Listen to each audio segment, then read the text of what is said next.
Енді ақшаға арзаға есептеген профилактика іс-шара жүріп жоқ па? Қазіргі уақытта арыз талабыңыз бар ма жоқ па? Соны тексеруге келіп жатырмыз.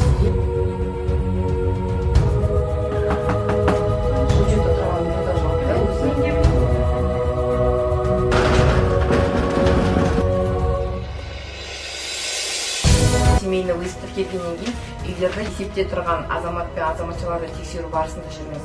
Сізден өз тұстағы семейді проблема бойынша сол уақытта қазіргі жағдайыңыз қалай, арыз талабыңыз бар ма деген секілді қазір маусым айының 12 мен 16 аралығында есептеген профилактикалық іс-шара жүріп жатыр.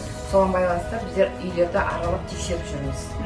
Қазіргі жағдайыңыз қалай, семейный проблема бар ма жоқ па деген секілді есепке алынғаннан кейін біздер уже бәрін тексеретін боламыз осылай.